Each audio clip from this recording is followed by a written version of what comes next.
जय भीम, जय शिवराय मंडळी. आज आपण रायगडाबद्दल बोलणार आहोत. रायगड म्हटलं की आपल्या डोळ्यापुढे एक अभेद्य शक्तीचा अनुभव येतो.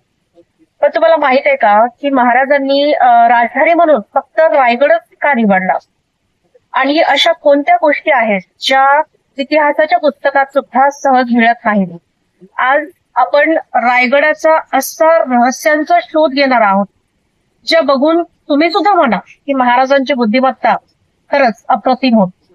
1674 मध्ये राज्याभिषेक झाला, पण त्याच्या खूप आधीपासून महाराजांच्या मनात रायगड होता. पण रायगडच का होता? तर हा किल्ला तिन्ही बाजूंनी दर्यांनी वेढलेला आहे. त्या काळी या किल्ल्यावर चढणे सुद्धा अशक्य होते. महाराज म्हणायचे, हा किल्ला निसर्गानेच बनवलेला एक किल्ला आहे. आणि यातील सगळ्यात मोठी गोष्ट म्हणजे रायगडावरून समुद्र आणि सह्याद्री त्यांच्या मधला अख्खा भाग दिसायचा, ज्यामुळे शत्रू कुठूनही आला तरी त्यावर लक्ष ठेवणं सोपं असायचं. हिरकणी बुरुज तर आपल्या सर्वांना माहितच आहे. एक माता जिने आपल्या बाळासाठी रात्रीच्या वेळी अभेद्य कडा उतरला. पण यांचा रायगडाच्या मॅनेजमेंटशी काही संबंध आहे का? तर जेव्हा हिरकणी कडा चढून खाली गेली तेव्हा महाराजांनी तिचे कौतुक तर केलेच, पण त्याच्यासोबतच एक मोठा सिक्युरिटी ऑडिट देखील त्यांनी केला.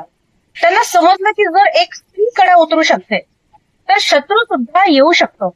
म्हणून त्यांनी तिथे हिरकणी बुरुज बांधला. ही होती महाराजांची शत्रूपेक्षा 2 पावले पुढे विचार करण्याची पद्धत. रायगडाची अजून खासियत म्हणजे महादरवाजा, बाजारपेठ आणि जगदीश्वर मंदिर. मित्रांनो, रायगड वरील बाजारपेठ तुम्ही बघितली तर दोन्ही बाजूला दुकानं होती आणि मधून मोठा रस्ता.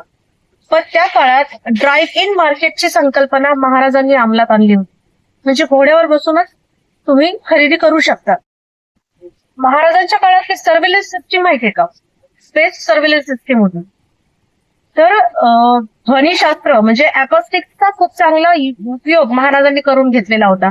म्हणजे नगारखान्यापासून ते सिंहासनापर्यंत जर कोणी हलकेही बोललं तरी ते महाराजांना स्पष्ट ऐकू यायचं. ही त्या काळातली सर्व्हिलन्स सिस्टीम जी महाराजांनी डेव्हलप केली होती. पाण्याची मॅनेजमेंट अति उत्कृष्ट होती. म्हणजे 10,000 लोकांचं कुटुंब असून सुद्धा रायगडावर कधीच पाण्याची कमतरता भासली नाही. गडावर जे जगदीश्वर मंदिर आहे त्या जगदीश्वर मंदिराच्या पायरीवर एक पाटी आहे. सेवेचे ठाई तत्पत हिरोजी इंदुलकर. हिरोजी इंदुलकरांनी किल्ला बांधण्यासाठी स्वतःचे घर-दार विकले होते.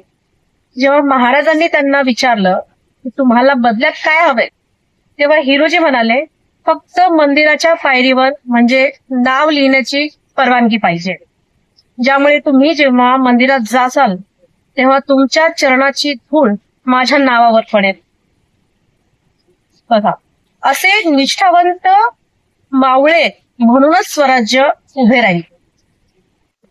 रायगड हा फक्त दगडमातीचा किल्ला नाहीये, तर तो विचारांचा किल्ला आहे. महाराजांनी शिकवलं की नियोजन म्हणजेच प्लॅनिंग आणि निष्ठा म्हणजेच लॉयल्टी असेल तर आपण कोणतेही शिखर सर करू शकतो. असा हा दुर्गराज रायगड किल्ल्यांचा राजा. त्यावरती मी काही ओळी तुम्हाला ऐकवतो. सह्याद्रीच्या शिरी शोभतो दुर्गराज हा आढळ, शिवसूर्याच्या तेजाने उजळे मराठमोळे बळ. नभी भिडले उंचकडे हे जणू गगनाचे हात, रायगड गरजतो आजही पराक्रमाची गाथा गाथ.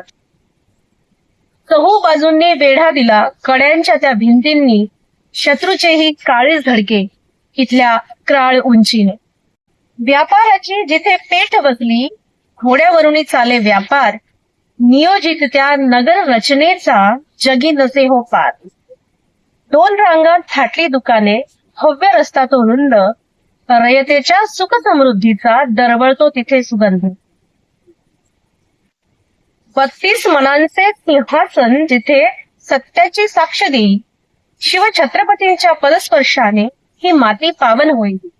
जगदीश्वराच्या पायरीवरती हिरोजी नाम कोरले, स्वराज्य निष्ठेचे महान आदर्श या गडानेच कोरले. राजसदरेची ती गंभीर शांतता आजही काळजाला भिडते.